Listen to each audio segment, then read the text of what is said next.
Hello and thank you for joining ContentoNowTV, a special TV news that is hosting authors from all over the world in order to look and to understand a bit about behind the scene of the publishing process. And we are very happy and enlightened to invite and to have with us the former head of the Israeli Mossad, Yatom. Hello, Yatom. Hi, Netnאל. And when you're looking and having these wonderful first 4 books, the Hebrew one, the English one, the Chinese one, and also the Russian version of the book. When we are talking about having the New Deal, the Trump, the government of Israel, the Palestinians, and some of the moderate Arab countries, when you're structuring the New Deal, how would you visualize it?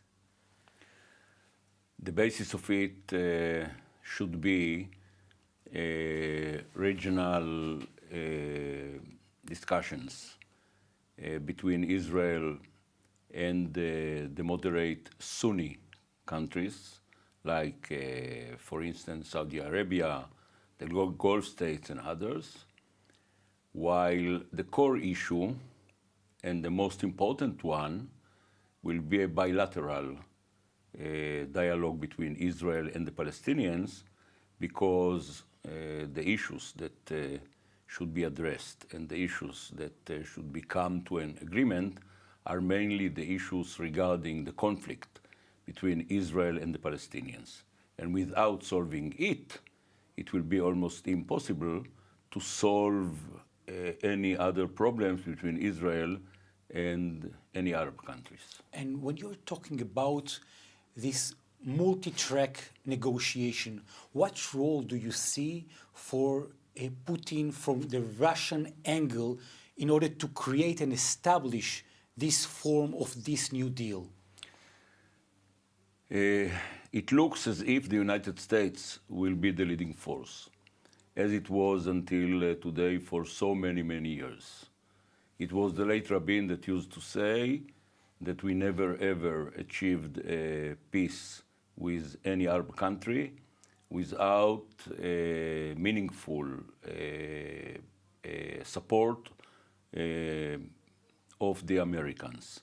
But I think that due to the fact that we are talking not only about the Palestinians, but also about many, close to 50 Muslim and Arab countries, Russia can play a major role, and a very positive one, in convincing the Arab states and in convincing the Palestinians, due to the special posture that Russia enjoys among the Arab people, to try and to make a deal between us and the Palestinians, because the issues related to the permanent status are very, very complicated, mainly the issue of the refugees and the right of return, and the issue of Jerusalem, and especially Temple Mount, so that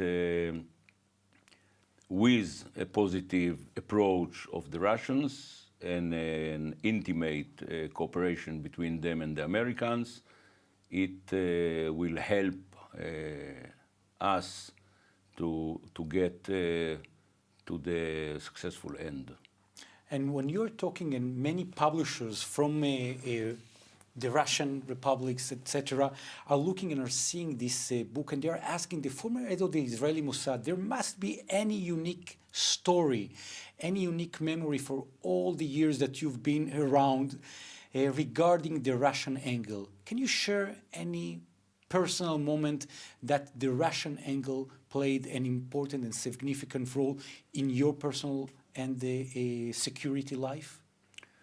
I cannot enter into details, of course, because what is published in the book is published in the book, but more than that I cannot relate to, because it is still sensitive and still under my obligation to keep it. But let me tell you an episode when Barak was prime minister and I was his chief of staff, not director of Mossad. We were very concerned and worried due to the fact that the Russians helped then the Iranians to continue and to build the big power, electric power station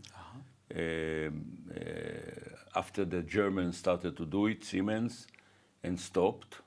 And Barak came to then Yeltsin, the president of Russia, and asked him not to do it, not to accomplish the big electric power station, due to the fact that it can help later on the Iranians to make some achievements in their nuclear approach. Understood. And Yeltsin said, Mr. Prime Minister, I will be happy and ready not to build the power station if you will be able to provide me the $4 billion that I'm going as the Russian president to receive for Russia by building the power station. There is nothing like a direct approach by the Russian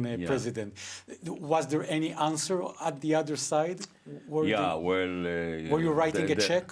No, the answer was that we cannot do it, that we will consult with the Americans, maybe it will be an American interest, but even for the Americans it was a too heavy price. Understood. Danny Yatom, the former head of the Israeli Mossad, if there is one message that international publishers, international distributors that are focused in this Russian angle of the book, that you could approach them directly, is there anything that you would like to share and to tell them? Yes, I think that the main message in Russian, in Chinese, in Hebrew, in English, and in any other foreign language or mother tongue is that the peace is achievable in the Middle East, and the entire Middle East is deteriorating due to the fact that there is still a very, very tough struggle between the Shiite axis and the Sunni axis, the civil war in Syria, the Hezbollah, the Hamas, Iran behind all those developments. Pulling the strings. Exactly. And many other terrorists and terror organizations and terrorists. So the main message is that we cannot enjoy the luxury of giving up the peace. And we have to do again and again our attempts in order to try and to achieve peace in the Middle East between Israel and its neighbors. Danny Yatom, the former head of the Israeli Mossad, I want to thank you so much for joining us here at the studio of ContentoNowTV. If you have any message, any question that you would like to refer to Danny Yatom, please don't hesitate. In this website, over the Facebook, over the internet, direct telephone or meetings, we'll be more than happy to assist you. And thank you for joining ContentoNowTV.